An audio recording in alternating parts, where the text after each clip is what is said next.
Nous, c'est Antoine et Tiffany. Nous sommes les Green Pilgrims et nous adorons voyager. En 2023, nous avons décidé de changer notre mode de voyage. Nous avons acheté un Land Rover Defender de 98. Nous l'avons appelée Marguerite. Nous avons passé plusieurs mois à la bricoler pour qu'elle devienne notre maison sur roue. C'est à son bord que nous allons explorer l'Amérique du Sud. Abonne-toi pour suivre nos aventures.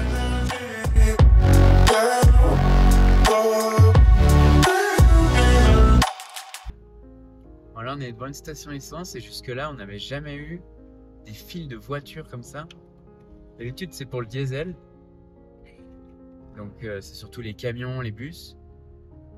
Mais là, oui, il doit manquer d'essence aussi. Hein. Là, je pense qu'il n'y a pas d'essence non plus parce que c'est tous les taxis. C'est-à-dire qu'ils sont sans travail, sans ressources. Ouais. Ah, c'est malheureux de voir ça. Ouais. Et du coup, là, vu la taille de la file, ceux qui sont ici ne sont pas servis avant demain, quoi. Puis on est jeudi, donc à mon avis, ce qui a peut-être plus d'essence, c'est qu'il n'y en aura pas avant lundi. Ouais. Parce que les week-ends, il n'y a pas de livraison. On vient d'arriver sur Oruro. Et comme la première fois on était passé ici, on est retourné au marché, un peu marché drive. Parce qu'en fait, c'est toutes des allées que tu fais en voiture et tu t'arrêtes devant les stands. Là, je me suis arrêtée un petit peu après. Antoine, il est parti derrière pour aller acheter. Il y a une montagne d'ananas qu'il est parti là-bas. Et il va aller voir s'il trouve aussi des tomates, des bananes. Voilà, un petit peu tout. Comme ça, on fait le plein maintenant. Et on dort quelque part. Et demain, on rejoint Uyuni pour commencer le salar. Ça va, plus on a de nourriture et plus on pourra rester quelques jours là-bas. Bon, on a roulé toute la journée, on s'approche de notre spot du soir. On va passer la nuit autour du Laguna Pupo, qu'on avait déjà dormi, mais de l'autre côté. Et là, on va dormir côté ouest. Et donc là, sur la route, on a les montagnes et on a le soleil qui est en train de se coucher au-dessus du lagon. J'espère qu'on va arriver à temps pour le voir, le coucher de soleil sur le spot, tranquillement. Ça me dit 14 minutes. 14 minutes, ça devrait le faire. Antoine est parti tester la solidité parce que là on est sur le lac séché Pupo et on n'aimerait pas s'embourber. Donc du coup voilà, il est allé tester. Je suis désolée, le pare-brise est dégoûtant. On lave Marguerite demain avant de partir au salar. C'est sec? Je pense que là, faut mieux pas aller plus loin. Ah. Je suis pas sûr en fait. Bon bah on va s'arrêter, de toute façon on est loin des routes. Ouais, là on est plat? Ouais. On reste par là? Ouais. Ah, GG. Est-ce qu'il y a du vent? Ça, quel sens je me mets? Pas trop là. Il a l'air de venir comme ça un peu. Donc c'est bon comment on est? Non, je mettrais la tête en direction de la route. Comme ça, quand on ouvre derrière, on est un peu plus tranquille. Ouais, mais du coup, quand tu ouvres, si le vent il arrive de là, au moins il est. J'ai l'impression que le vent il vient de là-bas. Ah, ok. Bon, on vient d'arriver sur notre spot. Donc c'est le lac Pupo asséché. Donc on fait ce côté. La dernière fois avec Fabien, on avait fait vraiment l'autre côté de la rive. Donc voilà, on a un joli coucher de soleil avec des belles lumières. Et Marguerite, elle est juste ici. Donc on va passer une nuit ici avant de rejoindre le Salar d'Uyuni. On vient de partir du spot en direction du Salar d'Uyuni. Parce qu'aujourd'hui c'est mon anniversaire, donc on avait bien envie de le fêter sur le Salar pour que ce soit sur un lieu incroyable. Et donc là on a 230 km. On devrait y arriver aujourd'hui si tout se passe bien. Voilà, on a hâte. On est à la station service. Donc c'est l'une des dernières, je crois, avant Uyuni. Je crois qu'il en reste une seule autre. Donc c'est une ville, Chalapata. Et en fait, il y en a 3 dans la ville. Il y en a une qui est complètement à sec. Là, celles-ci, ils ont l'air de servir, mais il y a des kilomètres et des kilomètres de queue.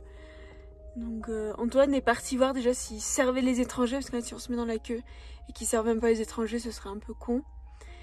Et ouais, sinon, il faut qu'on essaye de voir s'il y a des camions qui sont en train de se remplir là et qui accepteraient de siphonner leur réservoir et de nous en donner un petit peu.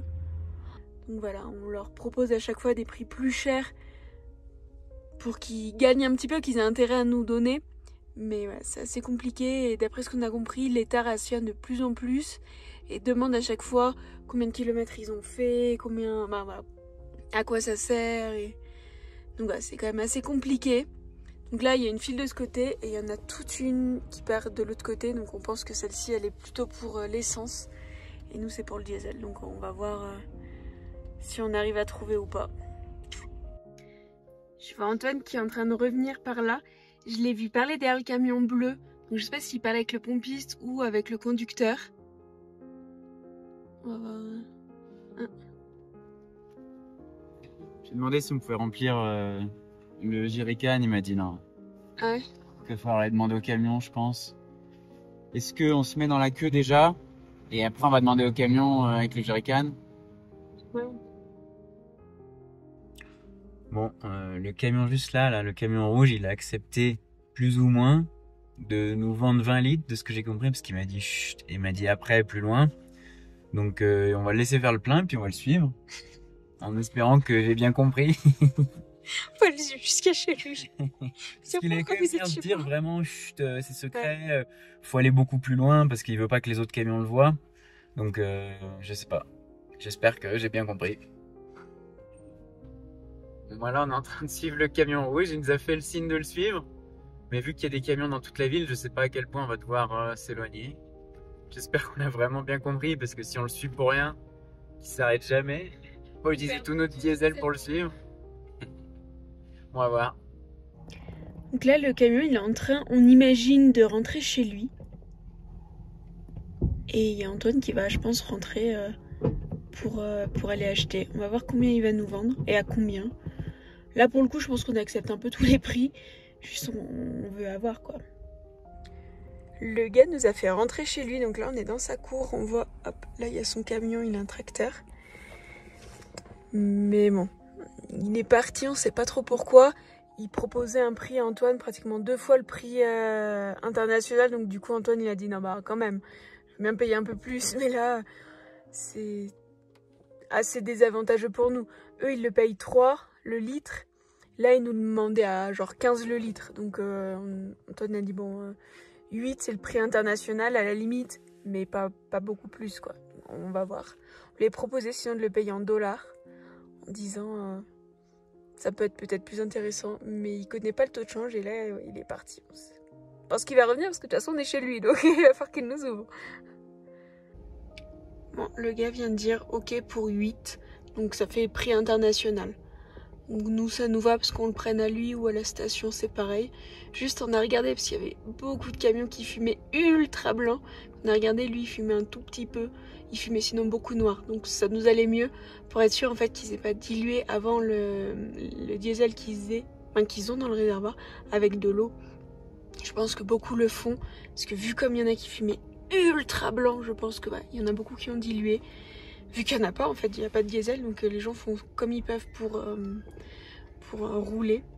Donc voilà, lui, ça paraissait quand même plutôt propre. Mais après, voilà, c'est ça le risque. On ne sait pas à qui on achète, c'est pas une station. Alors qu'on a vu quand même des stations diluées, donc voilà, pour des particuliers. Mais bon, là, on achète du coup 20 litres. Donc là, il est en train de siphonner son réservoir. Oui, j'ai baissé la fenêtre parce qu'elle était tellement sale que je pense que vous alliez pas voir grand chose. Bon voilà, on est en train de passer le jerrycan dans le bidon qu'on a sur le toit. Parce qu'en fait le jerrycan est beaucoup plus simple à remplir.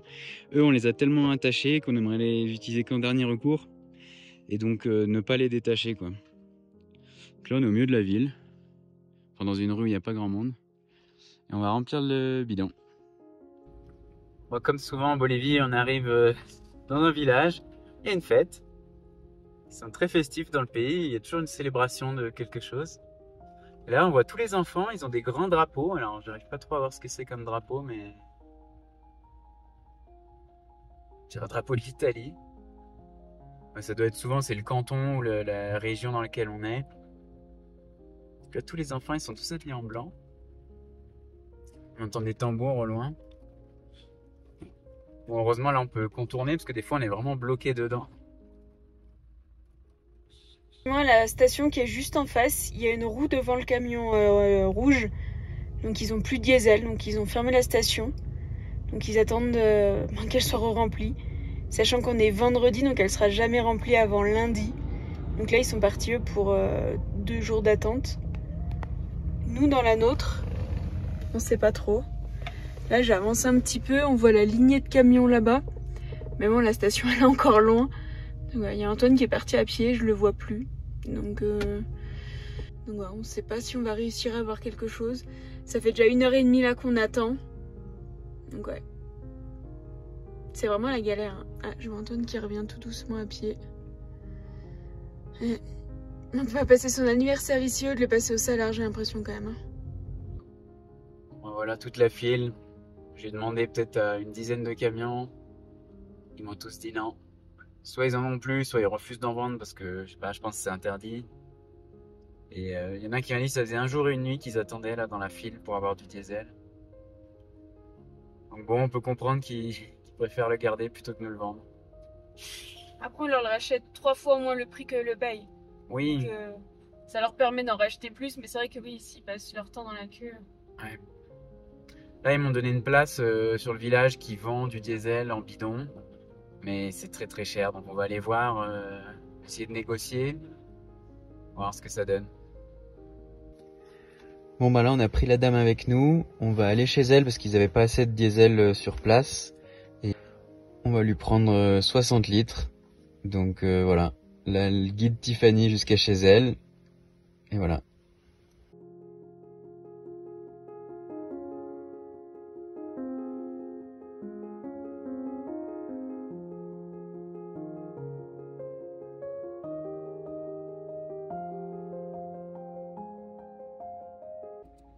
Bon bah on a réussi à acheter 60 litres en bidon, c'est la première fois qu'on fait ça en Bolivie, on nous avait quand même mis en garde de faire ça, mais bon, là, on n'a pas trop le choix parce que sinon on devait dormir au moins une nuit, voire deux sur le... À mon avis c'était vendredi ou mardi. Ouais. Là on est vendredi, on passait 3 jours ici. Ouais. Donc voilà, on a fait notre mission diesel, c'était un petit peu galère, mais... Je lui ai demandé 1000 fois s'il y avait de l'eau dedans, elle me fait... Bah oui, elle va pas te dire... Oui, il y a de l'eau dans le diesel. Elle a même dit, ah mais parce que tu veux de l'eau? Non, non. Voilà. Bon bah là on n'a plus qu'à trouver de l'eau du coup, pour boire. Et ensuite, direction Uyuni. Et on espère que la prochaine fois qu'on prend la vidéo, c'est pour dire, hé, regardez, on arrive au Salar. Et pas, putain, le moteur a explosé. On est sur la route du Salar. Et regardez, on commence à le voir au fond. On voit du blanc à perte de vue. GPS dit qu'on arrive dans une dizaine de minutes, 15 km. Ça paraît déjà ultra impressionnant. Je sais pas si vous allez voir parce que les téléphones ils sont pas beaucoup à refaire. Si j'avance un petit peu. Ouais, on voit un petit peu de blanc, mais c'est pas encore ça. Là, de toute façon, notre mission, ça va être de nettoyer le dessous de Marguerite, mettre une protection, et après, on va au Salar. Tu vas aller coller notre autocollant sur le panneau Salar de Uyuni. Juste là. Ah bah non. En fait non. Trop petite. Bon moi je pense qu'on va devoir échanger les rôles.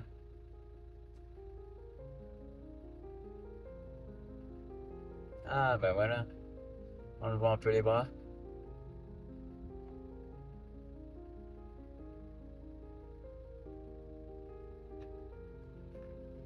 J'étais trop petite. Bon, bah là, ils sont en train de protéger sous la voiture. On ne va pas trop savoir avec quel produit, mais je pense que le sel, il colle pas.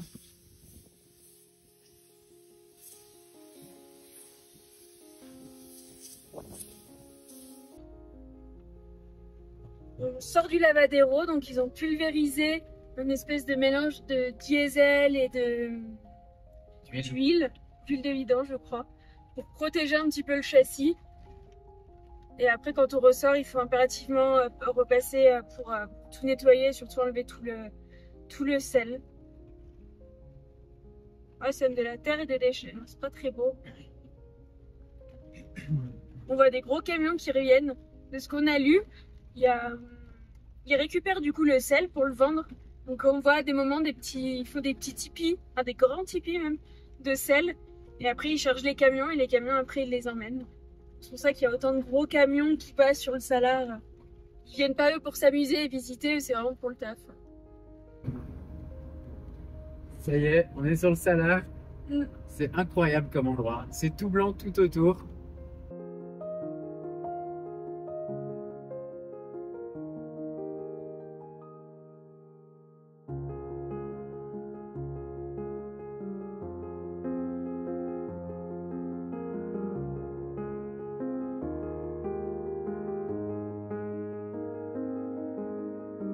On vient d'arriver au monument du Dakar. Il y a l'île au drapeau derrière, on va aller jeter un coup d'œil après. C'est nos premiers pas sur le sel. On a garé Marguerite là. On vient d'arriver sur l'île au drapeau. On va partir à la recherche du drapeau français.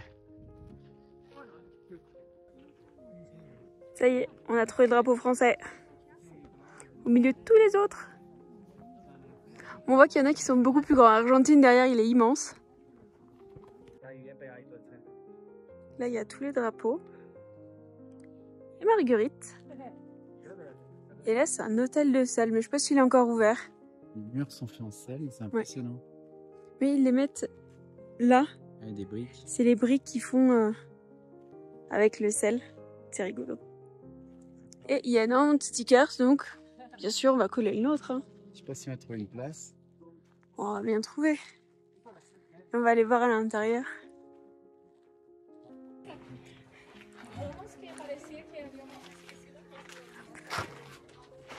Et là, tout est en sel.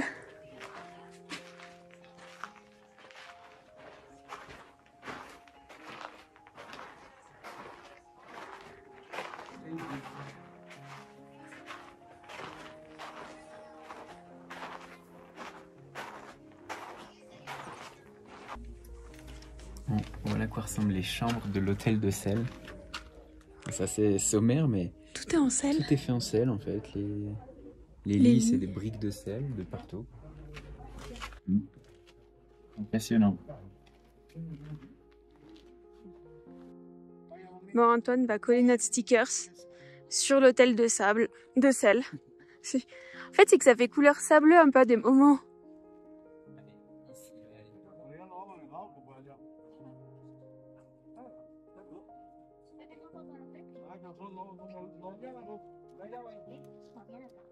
Et voilà. C'est de monter sans glisser.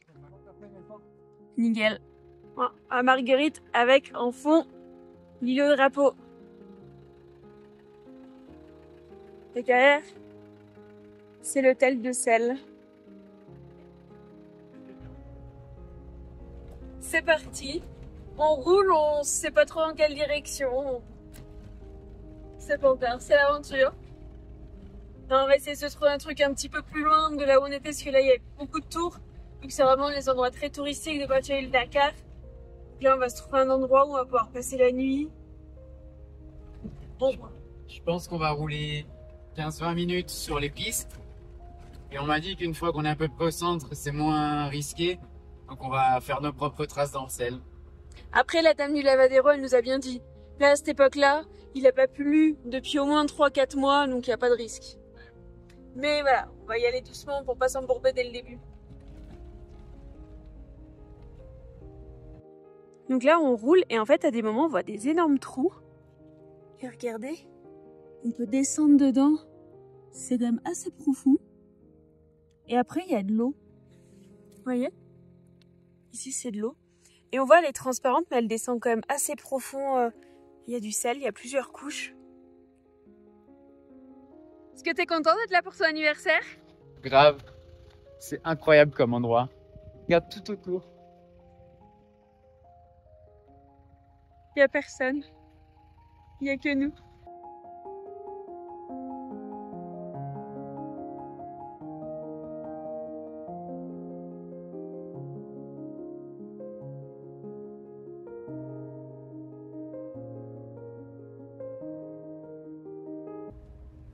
Alors, la sensation de conduire sur un désert de sel? C'est ouf. Là, il n'y a plus de route. Maintenant, on fait nos propres traces. Pas besoin de tenir le volant. On va tout droit. C'est magnifique partout autour.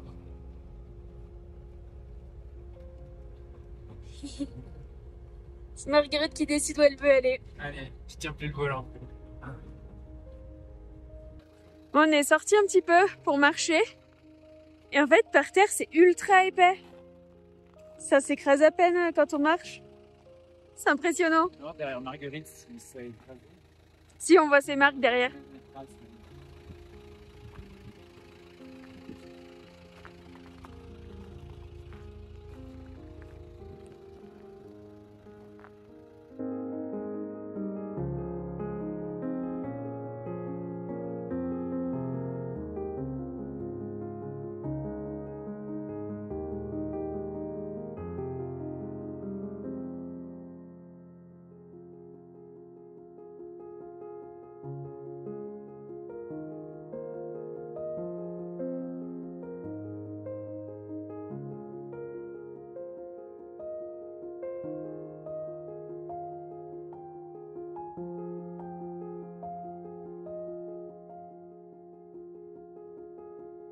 C'est Marguerite qui a choisi le spot.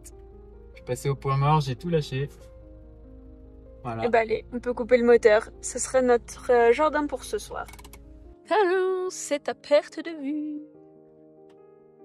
Par contre, il fait déjà frais. Hein. C'est impressionnant, c'est vraiment du désert de sel à perte de vue. Et là, c'est le coucher du soleil. Magnifique. Ça y est, coucher de soleil sur le Salar. Santé. À l'anniversaire. Merci ma chérie. Joyeux anniversaire. Ah, vous pouvez le voir, il fait très chaud. Il y a encore le soleil, mais je pense que dans 10 minutes, il fait super froid. Bon, on a fini de prendre l'apéro et de trinquer. Et en fait, plus le soleil se couche, plus les couleurs sont incroyables. Ça passe du jaune au rosé, au ciel bleu. C'est vraiment spectaculaire comme endroit. Puis le sol est fait de petites alvéoles de sel, donc ça ajoute du charme au décor. Ce soir, du vin de Taridja et on va se faire des burgers sur le Salar. Ça, c'est pas une belle soirée d'anniv. On a sorti nos verres à pied. On a des chips. On espère qu'il est bon, on connaît pas. Tana, comme c'est pas, j'en connaissais pas. Mais Taridja est réputée pour être une région viticole. Et je crois qu'il nous disait, Nicolas, que les vins étaient quand même assez doux là-bas. On va goûter.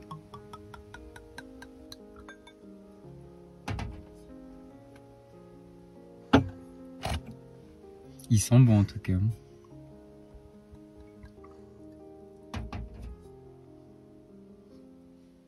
Ils sont bons.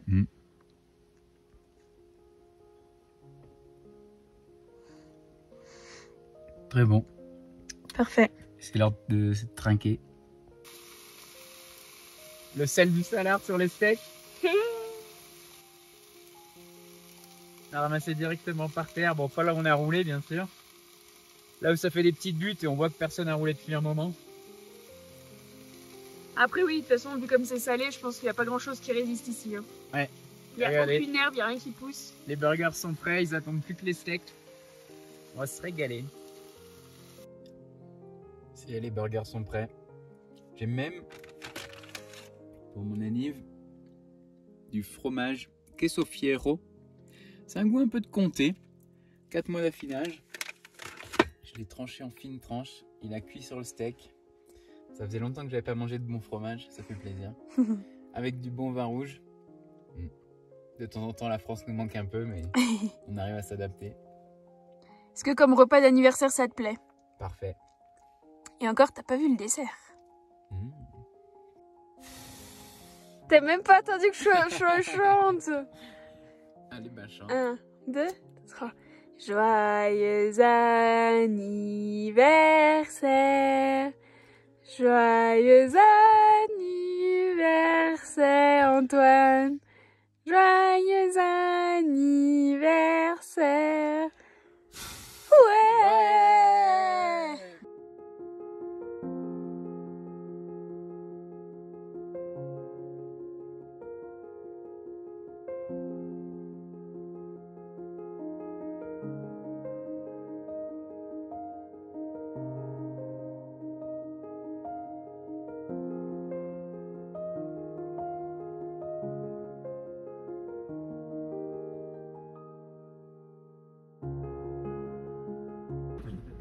C'est reparti, on reprend la route, on va à Uyuni parce qu'on a besoin de changer un peu d'argent et de faire 2-3 courses. Et là, c'était bien, on a dormi sur le Salar, c'était incroyable.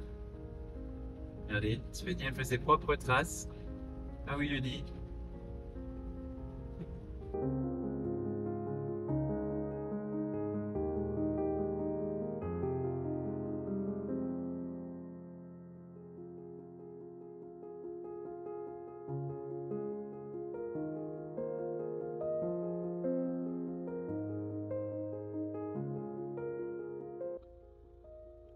Voilà, c'est au niveau de l'entrée du Salar. Et en fait, on est en saison sèche. Ils font des travaux, ils sont en train de construire une nouvelle route. Donc elle va être en goudron, elle va être jolie. Mais en attendant, il y a d'énormes flaques d'eau. Et hier, quand on est rentré, on est passé par là. Et c'est vrai que on n'aime pas trop, déjà on n'a pas envie de s'embourber. Et c'est surtout que c'est de l'eau salée. Voilà, on croise les énormes camions qui sortent du Salar, qui sont remplis de sel.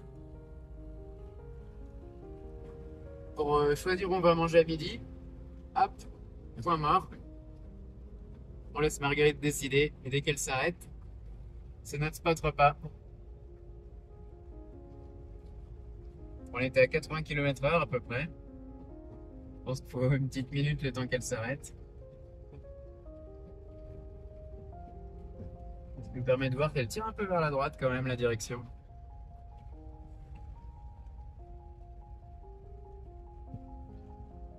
Le Salar est peut-être pas plat, hein. C'est vrai. Mais je crois quand même que c'est... Je pensais qu'on s'arrêterait plus rapidement.